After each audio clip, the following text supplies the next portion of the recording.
자, 이번 시간에는 불교미술의 황금기 남북국 시대에 대해서 배우도록 하겠습니다. 남북국 시대는 신라하고 발해로 나누어지게 되고요.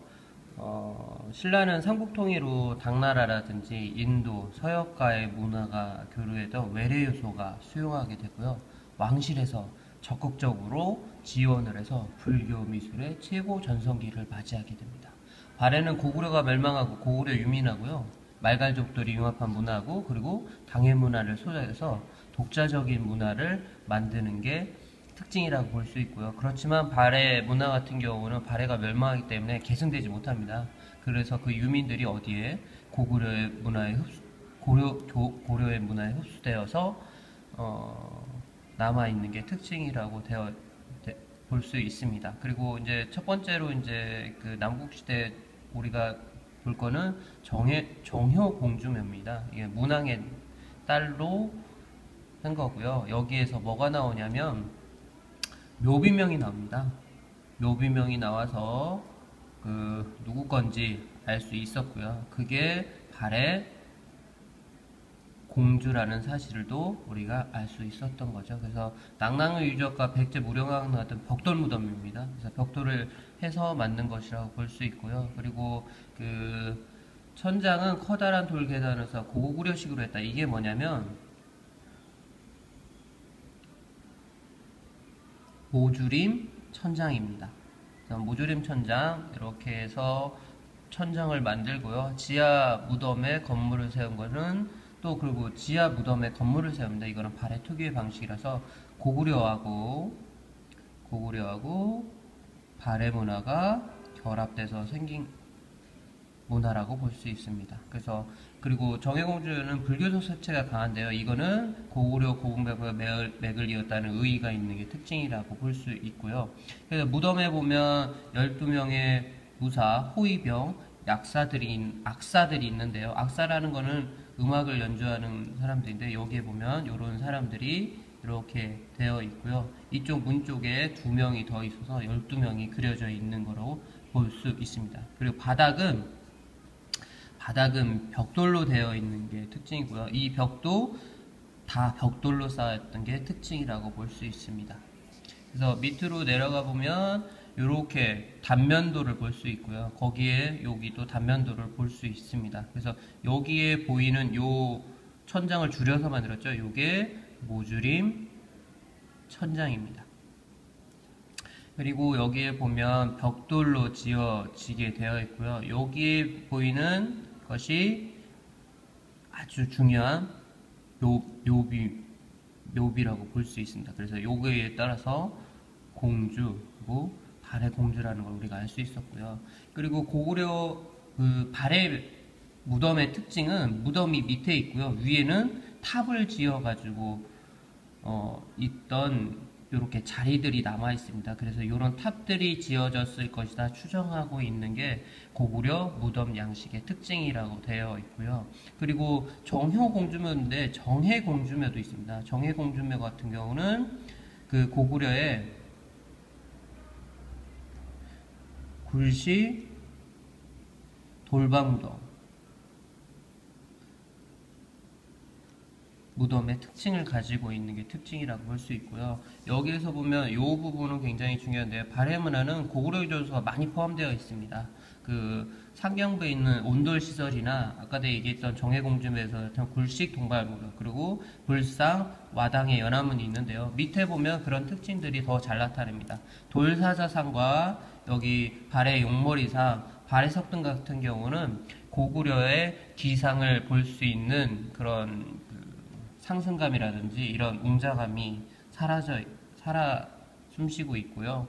그리고 돌수산을 이렇게 수직으로 내려오는 이런 강이나 이런 것들이 고구려의 특징이라고 볼 수 있고, 불상에서는 그 우리가 고구려 시대 때 배웠던 연가칠련명, 고구려 입상과 같이 법이라든지 이런 것들이 굉장히 두껍게 되어 있고요. 그리고 이렇게 불상이 2개 있는 게 특징이라고 볼 수 있는데 그런 특징들을 이어받고 있는 거고요. 발해석동도 아까도 얘기했지만 고구려 기상도 표현하고요. 여기에 하대석과 상대석에 있는 이 연꽃 무늬가 고구려하고 매우 유사하다는 특징이 있습니다. 그리고 발해 와당 같은 경우는 고구려 와당하고 굉장히 비슷합니다. 여기 보면 벽시처럼 표현되어 있죠.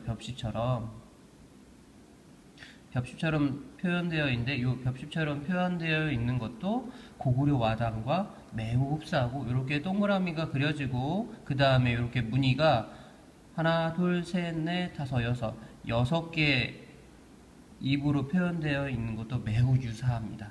그러면 우리가 배웠으니까 여기에 있는 내용 있죠? 발해 문화가 고구려를 개성하고 있다는 증거를 나열하고 발해 미술의 특징을 서술하셔야 되는데 발해 미술에는 이렇게 됩니다. 고구려 문화도 있고요. 말갈 문화도 융합되어 있고요. 그리고 플러스에서 당해 문화도 흡수하고 있어서 어떻게 독자적으로 표현하고 있다고 볼 수 있으니까 여기 있는 내용들을 잘 위에 있는 내용과 서술해서 써줬으면 좋겠습니다. 자, 18페이지로 넘어오면요.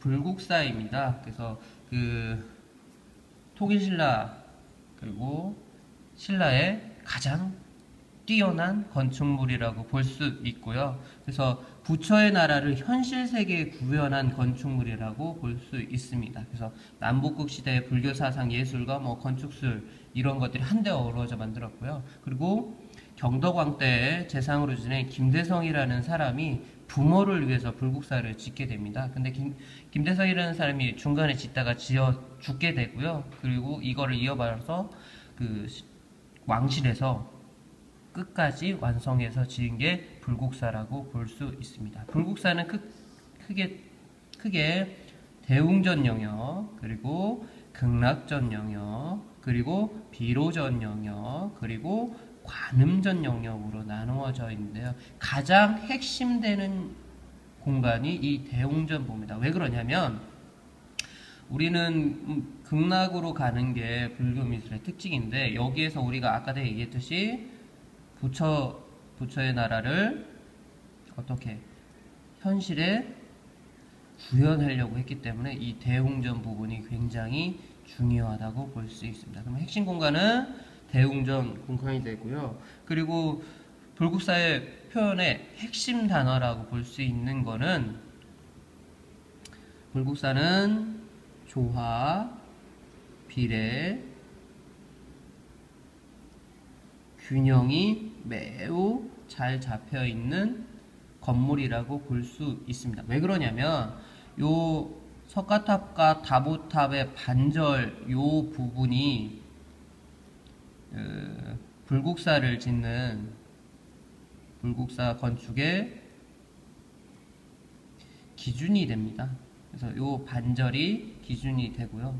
그리고 여기에 있는 석등을 중심으로 해서 대웅전과 석가탑, 다보탑의 거리가 똑같다고 볼 수 있고요.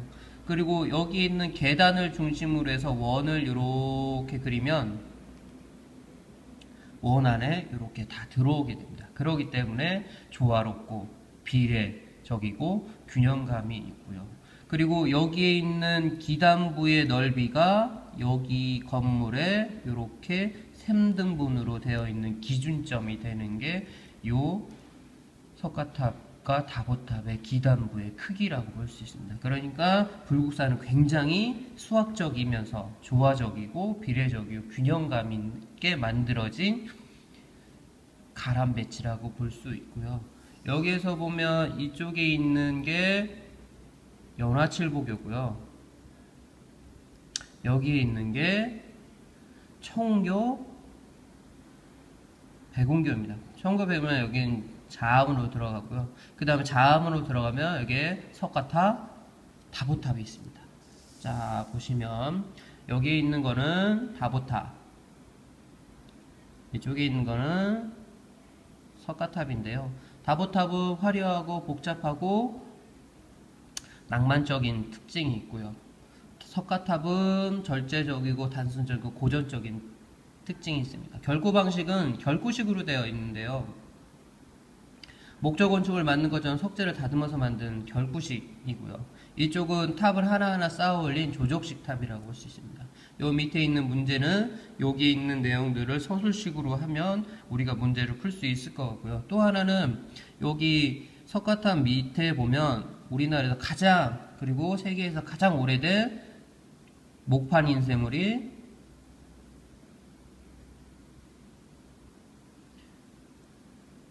무구정광